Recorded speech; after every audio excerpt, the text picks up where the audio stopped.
Hi guys, this is Levi Barton here.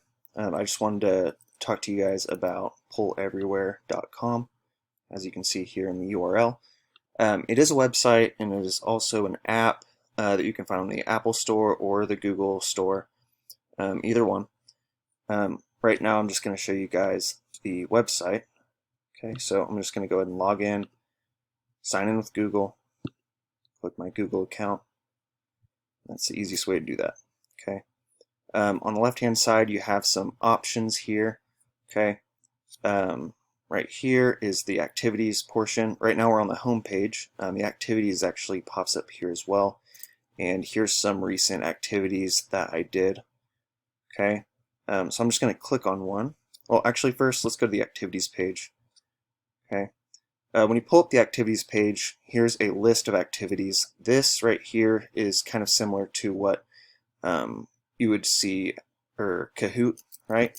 So you'd have your question here, and then you could add options for students to guess. Okay. Then a word cloud, a Q&A. This is probably the most interesting one that I haven't seen yet.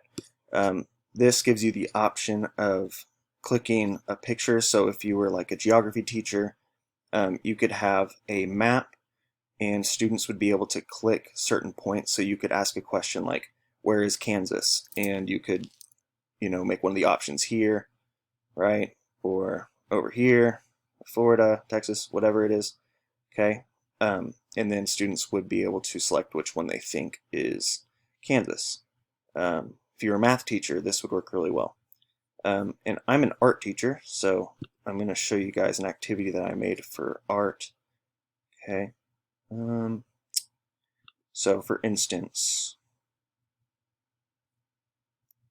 this says, what is the focal point of the image? Okay, so students would log on and they would see this Caravaggio painting, and then students would be able to actually pinpoint where they think the focal point of the image is. Okay, and then you could go and you could see the responses. Okay, and I only did one response on this, so this is where I clicked when I was sort of testing this thing out. And how the students actually see your poll is they would log into this URL right here. They'd plug this into their URL, and then it would pull up whatever I have activated. So right now I could activate this. Okay, so right now technically it is activated, and then over here on the side you can see how people can respond. Again, they just type in this URL, and then I can actually send out the results here. And with the free version, all you can do is send out via email. If you were paying for it, let's see, let's go over here. So you could do a bunch of upgrades. Okay. Right now your polls will only allow you to do 40 people per poll, which is a decent amount. If you had a bunch of classes and you're using the exact same poll, it would obviously not work. But if you kept it to a small audience size, it would work just fine. As far as grading, I would probably only use this for formative assessments, as it is hard to grade because with the free version there's no easy way of grading.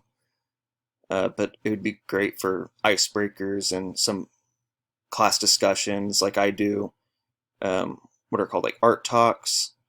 On the SAMR model, this would be considered like a modification with how you would normally talk about art, right? Because you could get a bunch of feedback all at once and students would be able to think for themselves, and then after that you could lead an entire classroom discussion. And for as far as Bloom's taxonomy, this would hit really well for the analyzing portion, because again, you can actually look at a piece of art and everyone at the same time could be making their own opinions or pointing where they thought the focal point was. So you could do like a classic way of picking apart artwork. And of course, you could do a whole series of these, or it could just be a board work thing. Right as soon as students came in, they could sit down and just do the board work for the day, and then they could get on to their normal artwork.